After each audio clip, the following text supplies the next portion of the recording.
आज हम लोग बात करने वाले हैं कि बीए में कॉपी लिखते समय जो प्रश्न मिलते हैं उसका स्ट्रक्चर पहले कैसे बनाए ताकि प्रश्न जो है प्रश्न का उत्तर जो है एकदम परफेक्ट लिख सके।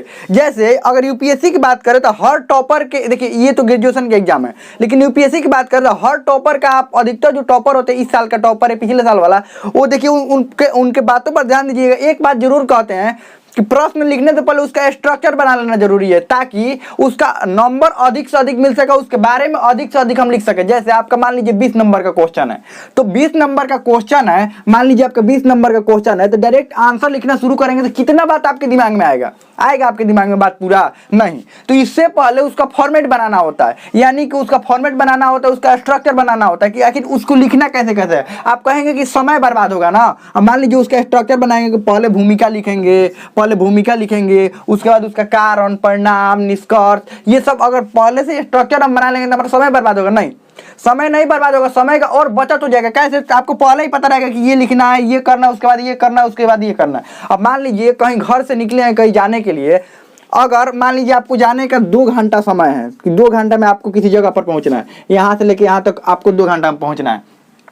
घर से निकले और घर से निकलते ही अब डायरेक्ट गाड़ी चलाना शुरू कर दिए, चलिए हम पहुंचिए जाएंगे, नहीं तो पूछ कर किसी से पूछ कर हम पहुंच जाएंगे यहाँ पर, ठीक है। और एक दूसरा व्यक्ति है जो घर से ही ये 2 घंटा का समय मिला था, आधा घंटा में क्या किया, 30 मिनट में ये अपना पहले मैप बनाया कि हाँ ऐसे ऐसे हमको जाना है, यहाँ से राइट, यहाँ से लेफ्ट, ऐसे ऐसे करके जाना है। तो बताइए पहले कौन पहुंचेगा? ये पूछ कर जाने वाला पहले पहुंचेगा कि यहाँ पर घर पर 30 मिनट में अपना 1.5 घंटा समय और इसके बचा है, तो कौन पहले जाएगा? ये जाएगा, इसलिए जाएगा 1.5 घंटा वाला। ये 30 मिनट पहले ही ये स्ट्रक्चर जो बनाया है वही जाएगा, क्योंकि इसको पता है कि हमको यहाँ से राइट लेना है, यहाँ से लेफ्ट लेना है, किसी से पूछना नहीं है। जितनी स्पीड में गाड़ी भगा सकता है उतना स्पीड में भगाएगा, लेकिन इसको क्या है, पूछ कर जाना है। कहीं अगर दूसरे रास्ता में निकल गया तो दिक्कतें हो जाएगा। वैसे ही अगर 20 नंबर का क्वेश्चन है तो पहले स्ट्रक्चर उसका बनाना होता है। क्या बनाना होता है? पहले स्ट्रक्चर। जैसे पहले नंबर में भूमिका या परिभाषा, वो अभी लिख कर हम प्रश्न का उत्तर भी बताएंगे, इसको आप अंत तक देखते रहिएगा। प्रश्न का उत्तर भी लिख कर बताएंगे, उसमें मैप, चार्ट, डायग्राम बनाकर भी बताएंगे, कारण परिणाम कैसे लिखना है और परफेक्ट तरीके से वो भी बताएंगे। आप इसको अंत तक देखते रहिए। तो भूमिका, उसके बाद देखिए आप कितना भी अच्छा आप जानते हो, कितना भी अच्छा आंसर लिख ले, अगर उसको सही ढंग से आप नहीं लिख पाए ना, जैसे भूमिका या परिभाषा, फिर कारण, परिणाम, उसको सही ढंग से अरेंज नहीं कर पाए ना, कुछ नहीं होगा। खाना कितना भी अच्छा बने, अगर उसको अच्छा प्लेट में ना दिया जाए, अगर कितना भी महंगा खाना हो, मान लीजिए बहुत ही महंगा खाना हो और एक नॉर्मल सा प्लेट में दे दिया जाएगा, क्या खाना का वैल्यू घट जाएगा? ना घटेगा, क्योंकि नॉर्मल सा प्लेट में। वैसे ही मान लीजिए बहुत बड़ा बिल्डिंग बनाना है, बहुत बड़ा बिल्डिंग, देखिए छोटा मोटा आपको 10,000, 20,000, 15,000 में बिल्डिंग बनाना हो या छोटा सा घर बनाना है तो कोई स्ट्रक्चर की जरूरत नहीं पड़ती है। लेकिन यही 2 करोड़ और 4 करोड़ का घर बनाना तो उसमें इंजीनियर, बेहतरीन इंजीनियर लगते हैं और पहले स्ट्रक्चर बनाया जाता है। क्यों? क्योंकि ऐसे ईंट जोड़ने से घर तो बन जाएगा, लेकिन बढ़िया बनेगा? नहीं बनेगा। ईंट भी बर्बाद, सीमेंट भी बर्बाद, जो पैसा लगेगा वो भी बर्बाद। लेकिन अगर उसी को स्ट्रक्चर के फॉर्म में पहले स्ट्रक्चर बना लिया जाए, इंजीनियर द्वारा स्ट्रक्चर बना लिया जाता है, यहाँ एक घर होगा, यहाँ से दरवाजा होगा, यहाँ खिड़की होगी, ये होगा, पूरा इंजीनियर द्वारा बनाया जाता है, तो वो घर एकदम परफेक्ट बनता है और वो जल्दी में भी बन जाता है। क्योंकि सिर्फ वर्करों को ये पता होता है कि हाँ यहाँ से ये बनाना, यहाँ से ये, क्योंकि पहले उसका फॉर्म बन गया होता है। और इसमें क्या होता है, जो घर में ये स्ट्रक्चर नहीं बनाया जाता, वो बनाते समय ये निर्णय लेना पड़ता है कि कहाँ खिड़की छोड़ना है, कहाँ दरवाजा छोड़ना है, क्या करना है, ये सब उसी समय करना पड़ता है, तो इसमें समय ज़्यादा लग जाएगा। ठीक वैसे ही यहाँ पर भी करना है, ध्यान रखिएगा। सबसे पहले आपको 20 नंबर का क्वेश्चन है तो पहले फॉर्मेट 5 मिनट में, 5 नहीं 3 से 4 मिनट में फॉर्मेट एकदम बन जाएगा, बढ़िया एकदम बन जाता है। तो स्ट्रक्चर बढ़िया बन जाएगा, हमको लिखना क्या क्या है और कैसा कैसा लिखना है। तो भूमिका, और आपको एक हम क्वेश्चन आपको पहले लिख लेते हैं, क्वेश्चन है वो लिख लेते हैं। देखिए क्वेश्चन क्या है, क्वेश्चन, उसके बाद इसी पर आंसर लिखकर आपको बताएंगे। आंसर पूरा नहीं आपको, देखिए क्वेश्चन ये है कि औद्योगिक क्रांति के, हम अपने से क्वेश्चन लिए हैं, ये इतिहास का क्वेश्चन है। औद्योगिक, आप किसी का भी इसी आधार पर आंसर लिख सकते हैं। औद्योगिक क्रांति का मूल्यांकन करें। अब देखिए मूल्यांकन करें तो देखिए सबसे पहले भूमिका या परिभाषा, और भूमिका एकदम इंटरेस्टिंग होना चाहिए, रोचक। क्या होना चाहिए? रोचक होना चाहिए, क्योंकि first impression is last impression. पहले ही देखकर पता चल जाए कि आपको कैसे है, क्या लिखने वाले हैं, क्योंकि पहला क्वेश्चन जो एग्जामिनर देखता है ना, तो देखिए पहला ये मानकर चलता है कि आपका ये सबसे बेस्ट आंसर है, तो पहला लिखेंगे तो सबसे बेस्ट है ना लिखेंगे। उसमें ये थोड़ा होता है कि मान लीजिए 1 से 10 तक क्वेश्चन दिया हुआ तो पहला नंबर ही आपको पहले लिखना जरूरी है, नहीं 10 नंबर भी पहले लिख सकते हैं, कोई दिक्कत नहीं है। तो रोचक और सबसे अच्छा होना चाहिए, और एग्जामिनर यही देखकर निर्णय ले लेता है कि आगे आपने आंसर कैसे लिखा होगा।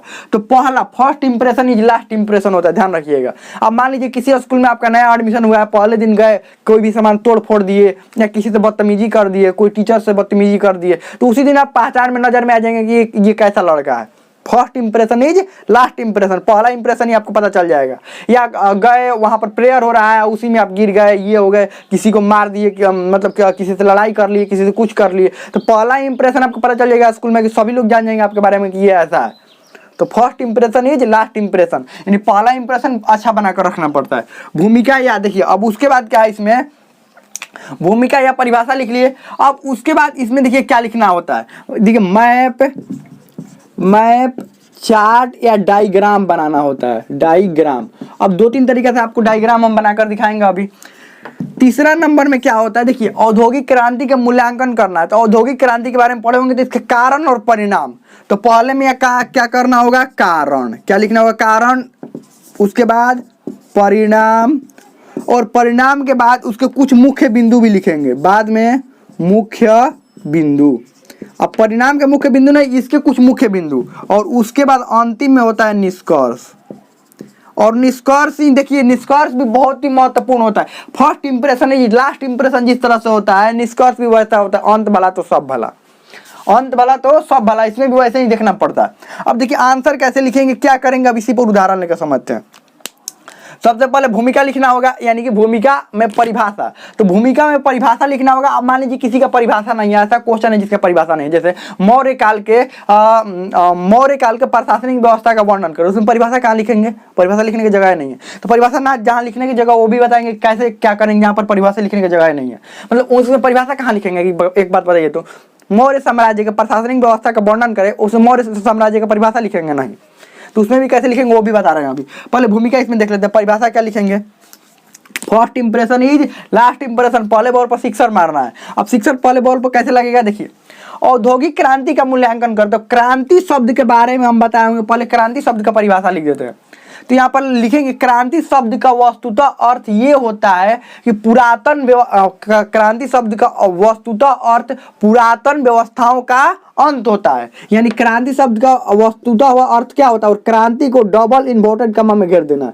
क्रांति शब्द का वस्तुतः ये परिभाषा लिख रहे हैं, इसका ध्यान रखिए, क्रांति का परिभाषा है ये। क्रांति शब्द का वस्तुतः अर्थ पुरातन व्यवस्थाओं का अंत, पुरातन व्यवस्था का अंत तथा नए व्यवस्थाओं का शुरुआत, नए व्यवस्थाओं का शुरुआत। यानी क्रांति शब्द का वैसे ही बता दें कि पुरातन व्यवस्था जो है अंत हो जाता है और नए चीजों का शुरुआत जब हो जाता है तो उसी को क्रांति कहते हैं। तो इसमें क्या, क्रांति शब्द का वस्तुतः अर्थ पुरातन व्यवस्थाओं का अंत तथा नए व्यवस्थाओं का शुरुआत होता है।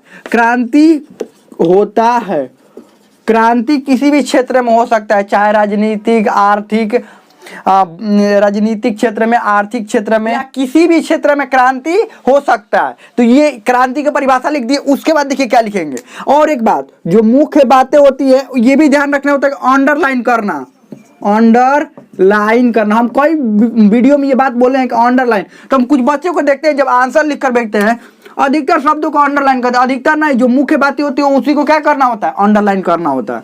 तो ये देखिए क्रांति शब्द का वस्तुतः अर्थ होता है। तो देखिए एग्जामिनर पढ़ेगा तो समझ लेगा कि ये क्रांति शब्द के बारे में लिखा हुआ है। देखिए फर्स्ट इंप्रेशन हो गया। अब क्या करेंगे कि क्रांति शब्द लिख दिया क्रांति के बारे में। अब औद्योगिक क्रांति के बारे में यहाँ से पैराग्राफ चेंज करेंगे। पैराग्राफ भी कहाँ पर चेंज करना होता है, क्यों, अब देखिए इसी में औद्योगिक क्रांति के बारे में भी लिख देंगे। अगर औद्योगिक क्रांति के बारे में भी लिख देंगे इसी में, तो क्या होगा, एग्जामिनर को पता नहीं चल पाएगा, दोनों बातें की हो जाएगा। तो यहाँ से पैराग्राफ चेंज करके लिखेंगे, क्या लिखेंगे, 18वीं शताब्दी, 18वीं शताब्दी, 17वीं से 18वीं शताब्दी, 17वीं से 18वीं शताब्दी में शुरू हुआ इंग्लैंड से उद्योगों के क्षेत्र में क्रांति को 17वीं से 18वीं शताब्दी में शुरू हुआ। इंग्लैंड से उद्योगों के क्षेत्र में क्रांति को औद्योगिक क्रांति कहते हैं। इसमें कई महत्वपूर्ण बदलाव हुए, जिसमें नए नए मशीनों का आविष्कार हुआ तथा नए नए मशीनों का आविष्कार के साथ साथ राजनीतिक और भौगोलिक क्षेत्र में भी परिवर्तन हुए। नए नए देशों का खोज हुआ, नए नए उपनिवेश स्थापित हुए और इसके बहुत सारे प्रभाव रहे। हो गया ये। और इसके बारे में और इंट्रोडक्शन लिखना चाहते हैं, यानी कि भूमिका या परिचय, इसको परिचय भी बोलते हैं, ध्यान रखिएगा, परिचय।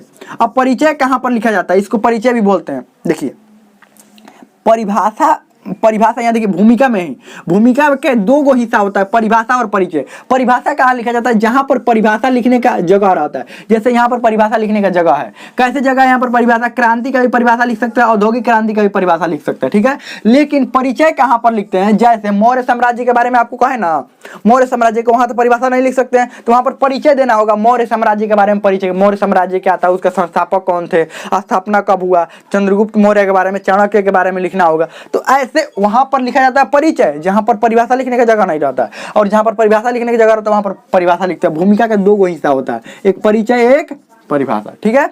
उसके बाद आगे बढ़ते हैं, मैप, चार्ट या डायग्राम।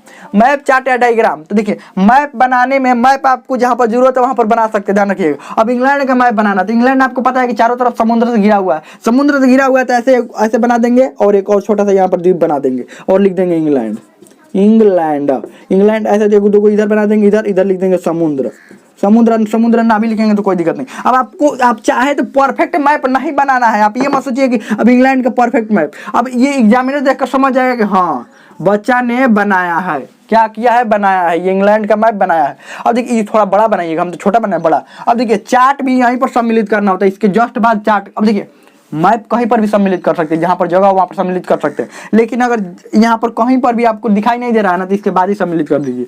या चार्ट, अब चार्ट कैसे बनाएंगे, चार्ट बनाने के लिए देखिए औद्योगिक क्रांति के दौरान कुछ आविष्कार हुए थे, जैसे फ्लाइंग शटल का आविष्कार हुआ था, तो यहाँ पर लिखेंगे नए आविष्कार, इसी के नीचे नए आविष्कार। और ये फ्लाइंग शटल का आविष्कार था, फ्लाइंग शटल, और ये यहाँ पर आविष्कारक का नाम लिख देंगे। यहाँ पर क्या लिखेंगे, आविष्कार, और यहाँ पर आविष्कारक। अब देखिए फ्लाइंग शटल, 2-3 गो फ्लाइंग शटल के आविष्कारक का नाम याद ही होगा, वाष्प इंजन का जो आविष्कार किया तो याद ही होगा। 2-3 गो यहाँ पर आविष्कार और आविष्कारक का नाम लिख देंगे। उसके दौरान यहाँ पर लिखेंगे औद्योगिक क्रांति के दौरान हुए कुछ आविष्कार। यहाँ पर क्या लिखेंगे, औद्योगिक क्रांति के दौरान हुए कुछ आविष्कार। अब ये लिख जब देंगे और ये जब चार्ट बना देंगे तो क्या एग्जामिनर समझेगा कि इसको कुछ नहीं आता है, कि आता है। और ये सीधा चार्ट और मैप सीधा दिखता है। अब डायग्राम का प्रयोग कहाँ पर करेंगे, देखिए इसमें क्या लिखेंगे, मूल्यांकन करना तो कारण लिख सकते हैं, ध्यान रखिएगा। तो यहाँ पर लिखेंगे औद्योगिक क्रांति के, यहाँ पर क्या लिखेंगे, अब देखिए यहाँ पर समझिए, इधर समझिए, ये सब बनाने के बाद क्या करेंगे, लिखेंगे औद्योगिक क्रांति के कारण, औद्योगिक क्रांति, या ऐसे लिखेंगे, ऐसे यहाँ पर कारण लिखेंगे, या ठीक है औद्योगिक क्रांति कारण लिख सकते, औद्योगिक क्रांति के कारण लिखकर, और देखिए ऐसे डायग्राम बनाकर, और एक नंबर में जो कारण थे, क्या था एक नंबर में कारण, पहला नंबर में कोई भी कारण लिख सकते हैं, लेकिन कारण क्या था, इंग्लैंड की भौगोलिक स्थिति। क्या, इंग्लैंड की भौगोलिक स्थिति। दूसरा कारण क्या था, इंग्लैंड में प्रचुर मात्रा में खनिज पदार्थों का प्रचुरता, यानी खनिज पदार्थों का प्रचुरता। तीसरा नंबर में उपनिवेशवाद का विकास, यानी उपनिवेशों की स्थापना, उपनिवेश स्थापित होने से ही औद्योगिक क्रांति हुआ था, क्योंकि उद्योगों की जरूरत कब पड़ी, जब ज्यादा मात्रा में उपनिवेशों जहाँ पर स्थापित किया तो वहाँ पर सामान बेचना था। और अगला में प्रगतिशील पूंजीपति। उसके बाद और भी जितना लिख देंगे। अब उसके बाद देखिए क्या करेंगे, ये तो एक एग्जामिनर को सीधा दिख जाएगा कि औद्योगिक क्रांति के कारण लिखा है और ये कौन कौन से कारण लिखा। अब देखिए और क्या करेंगे, नीचे अब एक नंबर में लिखेंगे, क्या लिखेंगे, इंग्लैंड की भौगोलिक स्थिति। इंग्लैंड की लिखेंगे भौगोलिक स्थिति, इधर लिखते हैं, इधर लिखेंगे। अब नीचे क्या करेंगे, लिखेंगे एक नंबर में इंग्लैंड की भौगोलिक स्थिति, इंग्लैंड की भौगोलिक स्थिति और लिखकर इंग्लैंड की भौगोलिक और अंडरलाइन करके अब इसमें लिखना शुरू करेंगे इंग्लैंड की कैसी भौगोलिक स्थिति थी, कि मैंने पूरे विश्व में कैसी भौगोलिक स्थिति थी, वो कैसे सहायक होते था कि इंग्लैंड की भौगोलिक। अब इसमें अंडरलाइन करके ये पहले वाला बतिया उठाकर यहाँ पर लिखकर और इसी में लिखेंगे अब कि इंग्लैंड की भौगोलिक स्थिति बहुत ही अच्छी थी। क्यों? क्योंकि चारों तरफ से समुद्र था और समुद्र होने के कारण उनकी बंदरगाहों से सामान लादना और उतारना बहुत ही आसान हो गया था और कई देशों में अपना व्यापार अधिक मात्रा में फैला दिए थे ये। और हर एक का ऐसे लिख लिखकर और सब में अंडरलाइन कर कर सब में लिखेंगे। देखिए दो का फायदा होगा, एक तो आपका जगह बढ़ जाएगा और दूसरा क्या होगा, एग्जामिनर सीधा दिख देगा कि देखिए ये डायग्राम बनाकर यहाँ पर लिखा है। और दो का फायदा होगा, एगो यहाँ पर भी आप डिटेल में भी लिख देंगे और यहाँ पर भी लिख देंगे, एग्जामिनर देख लेगा। उसके बाद परिणाम में भी ठीक ऐसा ही करना, औद्योगिक क्रांति के लिखना है परिणाम, क्या लिखना है, औद्योगिक क्रांति के परिणाम लिखकर यहाँ पर क्या लिखना है, औद्योगिक क्रांति के परिणाम, औद्योगिक क्रांति के परिणाम, औद्योगिक क्रांति के परिणाम लिखकर और उसके बाद एक नंबर में परिणाम में क्या लिखेंगे, कल कारखानों का विकास, कल कारखानों का विकास। दूसरा नंबर में क्या हुआ, पूंजीपति वर्ग का उदय, पूंजीपति वर्ग का उदय। तीसरा नंबर में क्या हुआ, उपनिवेशवाद का और विकास हुआ, तो उपनिवेशवाद का विकास। चौथा नंबर में श्रमिक वर्ग का उदय, श्रमिक वर्ग का उदय हो गया। तो ये देखिए ये अलग अलग इसके ये प्रभाव या परिणाम दोनों एक ही होता है, प्रभाव भी होता है, ध्यान रखिएगा प्रभाव। तो ये लिख दिए। अब एक नंबर में देख, एक नंबर में शुरू में क्या था इसका, परिणाम में क्या है, परिणाम में शुरू में क्या है, कल कारखानों का विकास, कल कारखानों का विकास लिखकर अंडरलाइन यहाँ पर लिखेंगे कि औद्योगिक क्रांति होने का परिणाम स्वरूप का बहुत अधिक मात्रा में कल कारखानों का विकास होने लगा और विदेशों में सारे जगहों पर कल कारखानों का विकास होने लगा, जिसके कारण अधिक मात्रा में सामानों का उत्पादन किया जाने लगा और व्यापार अधिक मात्रा में वृद्धि हुआ। इसमें और लिखेंगे और चाहे तो और लिख सकते हैं, मतलब यहाँ पर भी परिणाम दिख जाएगा एग्जामिनर को और यहाँ पर भी। देखिए यही होता है, आपको पहले से ही पता होता है कि हाँ भूमिका लिखना है, मैप बनाना है, कारण परिणाम, ये मुख्य बात। अब देखिए इसका स्ट्रक्चर कैसे बनाएंगे। अब निष्कर्ष में, अंतिम निष्कर्ष, यहाँ पर मुख्य बिंदु जो लिखना होगा आप लिख सकते हैं, उसमें जो भी और आपको ऐड करना होगा कर सकते हैं। और निष्कर्ष में अंतिम में जो भी इसमें लिखे हैं और खुद से ही। और देखिए इसको करंट का जो अभी करंट का सिचुएशन चल रहा है, अभी का जो सिचुएशन चल रहा है उससे रिलेट करने की कोशिश करते हैं। करंट से कैसे, औद्योगिक क्रांति, तो यहाँ पर क्या लिखेंगे, औद्योगिक, ये निष्कर्ष में औद्योगिक क्रांति का वर्तमान में, औद्योगिक क्रांति होने से वर्तमान में उसके महत्वपूर्ण प्रभाव दिखते हैं। औद्योगिक क्रांति के कारण ही दुनिया, औद्योगिक क्रांति के कारण ही दुनिया एक दूसरे से जुड़ पाई, और आज इंटरनेट के क्षेत्र में भी जो क्रांति हुआ है वो औद्योगिक क्रांति का ही परिणाम है, जिसके कारण हम कहीं भी बैठे व्यक्ति से बात कर सकते हैं, कहीं भी बैठे व्यक्ति के साथ कुछ भी बातचीत कर सकते हैं, उसे देख सकते हैं, और भी बहुत कुछ है, और भी जो आगे यहाँ पर लिखना होगा उसके बारे में, इंटरनेट के बारे में और नए नए मशीनों के बारे में जो भी लिखना होगा यहाँ पर क्या कर सकते हैं, लिख सकते हैं। निष्कर्ष में करंट का मुद्दा लिखेंगे ना तो जो एग्जामिनर होता है ना वो और ज़्यादा अच्छा ध्यान देता है, ध्यान रखिएगा ये। अब देखिए अब इसका हम बताए हैं कि इसका स्ट्रक्चर कैसे बनाएंगे, ध्यान रखिएगा। अब स्ट्रक्चर इसमें लिख लेंगे, भूमिका ये तो आपको पता ही है, तो भूमिका में क्या क्या लिखना है तो आप अपने से यहाँ पर छोटा अक्षरों में यहाँ पर क्या करेंगे, अलग जगह पर आपको एक दो चीज़ लिख लेंगे। हाँ, क्रांति की परिभाषा लिखना है, औद्योगिक क्रांति की परिभाषा लिखना है, ठीक है। अब इसमें मैप में क्या क्या बनाना है, हाँ मैप में ये बनाना है। चार्ट में क्या बनाना है, चार्ट में ये आविष्कार और आविष्कारक लिखना है। अब देखिए कारण में, तो कारण में ये 3-4 को कारण लिखना है, 1 नंबर में कारण, 2 नंबर में कारण, 3 नंबर में कारण, ये अलग जगह बना रहे हैं आप। फिर यहाँ पर परिणाम में 1 नंबर परिणाम, 2 नंबर, 3 नंबर में परिणाम, और मुख्य बिंदु और निष्कर्ष में ये लिखेंगे। अब जो आंसर अब यहाँ पर लिखना शुरू करेंगे तो क्या होगा, अब यहीं से क्या करेंगे, आप वहीं पर अलग रफ लिख कर और अंतिम में किए अंतिम, देखिए अंतिम पेज में आप रफ लिख कर और छोटा में बना सकते हैं, कोई दिक्कत नहीं है। अंतिम पेज में ऐसे करके रफ लिख दीजिए और उसमें बनाइए, और बनाकर आप अंतिम में से ही देखना हो ना, हाँ ये लिखना है, इसमें ये लिखना है, इसमें ये लिखना है, इसमें ये लिखना है। अब देखिए अब डायरेक्ट लिखते समय दिमाग में सोचेंगे कि बात आ जाए तो नहीं आ पाता है उतना अच्छा बात। ये अलग से अगर उसमें बनाए रहेंगे ना, अलग से लिख रहेंगे, डायरेक्ट अब लिखना होता है, ध्यान रखिएगा। अब लिखना सोचने ज़्यादा कुछ नहीं होता है, तब लिखते समय सोचेंगे दिमाग में बात आ जाएगा, नहीं आएगा। तो यही स्ट्रक्चर बनाना जरूरी होता है। बाकी आपको जैसे भी आंसर लिखना है, खुद से लिखना है, जैसे भी लिखना है वो लिख सकते हैं।